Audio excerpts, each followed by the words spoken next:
After ko nga magsimba kumarites ay dumiretso na nga ako sa pagbili ng cake para nga po merong cake si Jowa. Dumating pala yung atin niya at tuwang-tuwa naman nga si Jowa kaya hindi nga po kami lalabas at dito na nga lang sa bahay magluluto. Nakauwi na nga rin po ako kumarites pero ito at simpleng handa lang naman yung aming gagawin. Dahil mas maraming bata nga po dito sa amin kaya naman ito at nag-fried chicken na nga lang po ako. So hindi tayo magluluto ng pulutan kumarites dahil hindi naman nga po talaga nainom si Jowa at wala naman nga po siyang barkada. Ginamitan ko nga lang po itong aking chicken breadings ng cornstarch at harina. Timplahan ko nga lang po iyan ng paminta powder at saka ng ginisa mix. Lagay na nga rin po ako ng iodized salt dyan. Pero bago ko nga po ikot yung fried chicken ay nakamarinate na nga po ito ng 20 minutes. Nakamarinate nga po ito sa patis, magic sarap at saka ng paminta powder. Para bago mo pa ikot yung chicken ay meron na nga po siyang lasa. Mas masarap kasi yung fried chicken pag hindi mo nga tinipid iyan sa breadings. Nagluto na nga lang kami dito sa bahay dahil hindi nga kami pwedeng umalis dahil nandito nga po yung kapatid niya. Ulam nga lang po itong niluto namin dahil hindi na talaga uso ang pabunggahan ngayon. Abay mahirap naman magpabungga ng birthday tapos ang ending ay wala na ngang pera. Kailangan lang talaga natin mamuhay ng simple kumarites para naman ay tayo ay makaipon. Mula pa talaga dati kumarites ay hindi talaga kami mahilig maghanda nga po ng marami. Tamang banding nga lang po talaga ng pamilya. Pagkatapos ko nga pong makot yan kumarites, abay ito at diretso ko na nga rin po itong pinrito. Huwag mo nga galawin yung fried chicken pag hindi pa siya nag-brown para hindi nga po matanggal yung pinaka-breadings niya sa kanyang balat.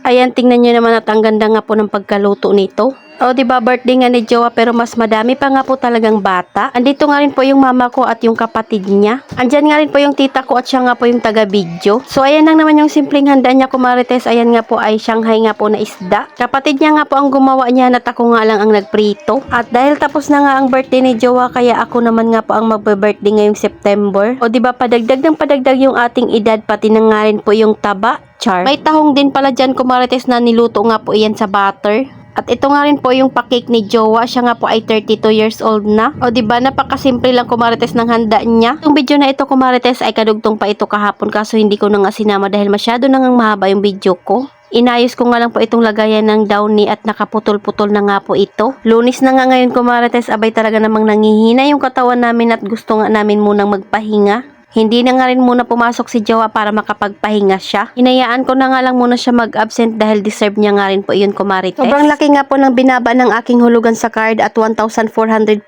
na lang. Dati nga po ay 2,720. O diba at nabawasan yung aking isipin at kayang-kaya ko na nga po yung bayaran ng walang inaalala. Tapos ko nga pong mabayaran yung 50k ko na loan ay pwede ko nga pong i-withdraw yung maintaining balance ko na 9,900 plus. At tapos ka na magbayad, meron ka pang mawi-withdraw na 9,900. Pambili na naman nga po iyon ng paninda dito sa aking tindahan pag na-withdraw ko nga po iyon. Sa mga nagtatanong kung saan nga pwede mag-loan ay meron nga po yan sa bawat lugar. Dahil alam ko nga po ang card ay kahit saan nga po ay meron. Sana nga at tuloy-tuloy na itong ating extra income para mabayaran na nga yung utang at wala na akong alalahanin na lingguhan. So ayun lang muna kumarites. Salamat sa panonood. Follow for more. God bless us. At sana i-share nyo na nga rin po itong aking video.